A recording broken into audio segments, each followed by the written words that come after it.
Puta,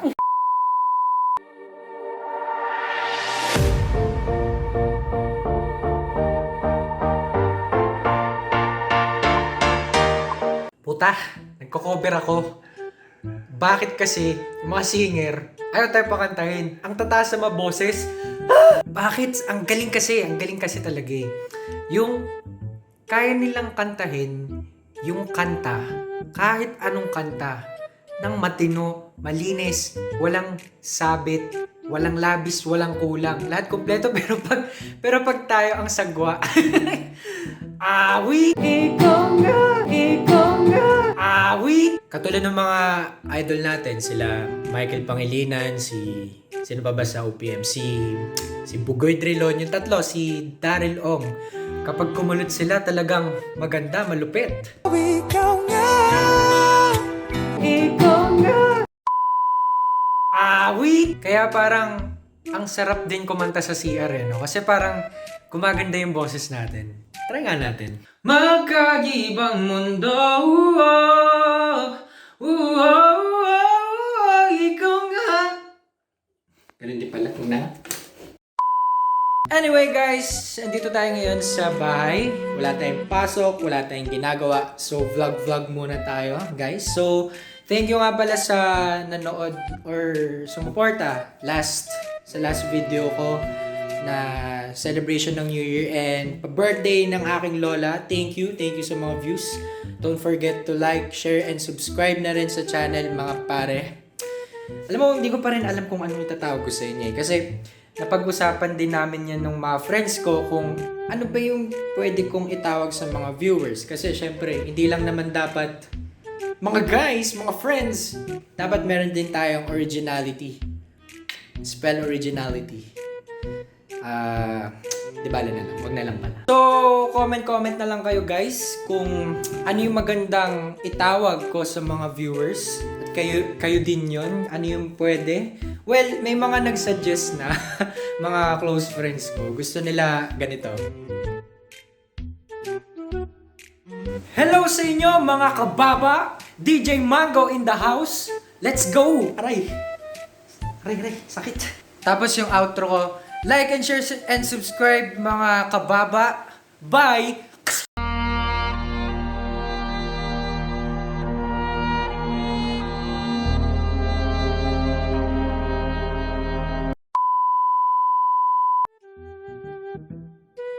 Meron ding isa, friend ko rin siya, sabi niya, mga ka-Dwayne. Hello sa inyo mga ka-Dwayne kasi, well, Dwayne yung pangalan ko and sakto naman sa akin, hindi din naman ako ganun katangkad.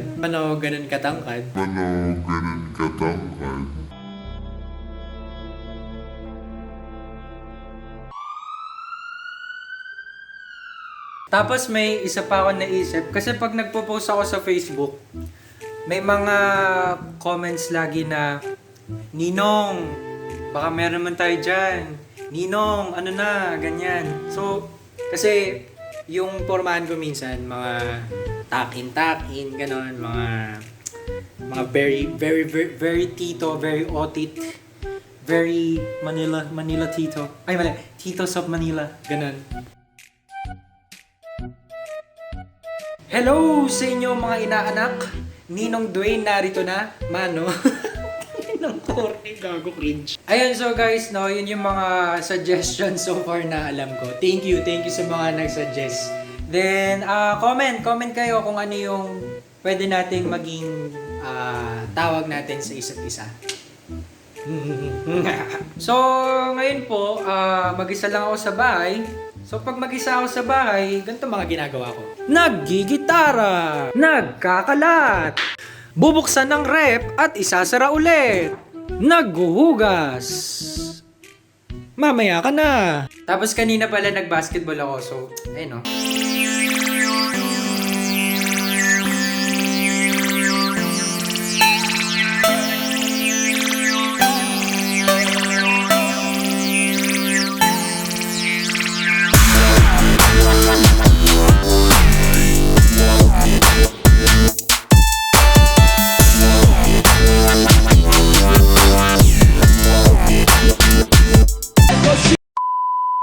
So so far, yun yung mga ginagawa ko dito sa bahay pag mag-isa ako.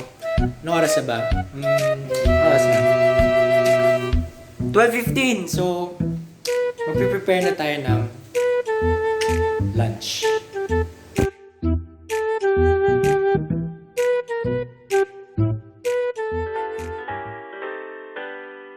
So, magluluto tayo ngayon ng kanin at corned beef.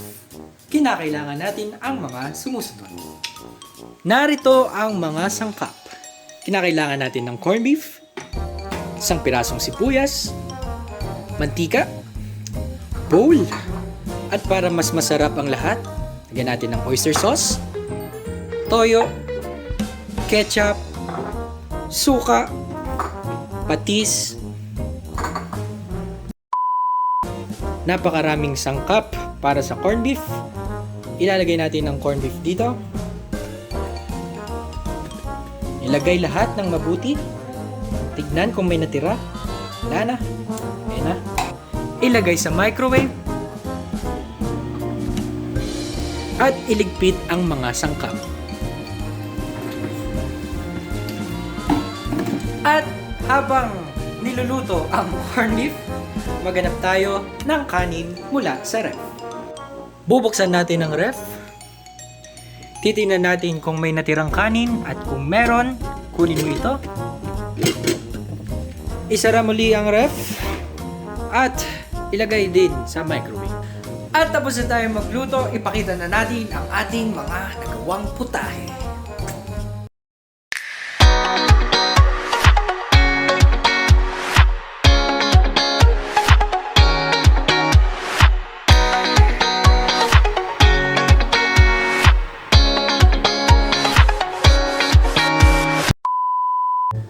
At ating titikman ngayon ang aking nagawang putahe para sa araw ito. Natin.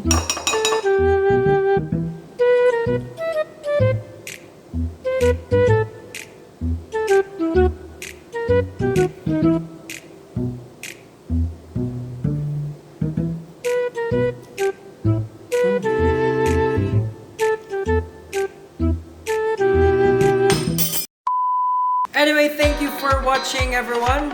Salamat sa inyo, sa mga suporta, sa views, sa mga pagbati ng mga friends ko. Thank you guys, thank you sa inyo. Like and share, subscribe, DR channel guys. And sa Facebook, DR Covers like yun. And see you next vlog. Kakain na ako. Ang sarap nito, the best tong niluto ko, Bye! Heto na naman, nag-iisip, minsan nagtataka, nasa gitna ang lahat ba nangungulila? Oh, at nang makita ka, ibang sila aking nadarama. Pag-ibig nga ba ito? Ako'y nangangamba. Oh, oh, oh, oh. Nais kong ipatapat sa'yo. Sana'y dinggin mo ang lihim ng pusong ito. Kahit na tayo'y magkaibang mundo, ikaw na ang sangana. Mukhang kailangan ko pa kumain ng corned beef.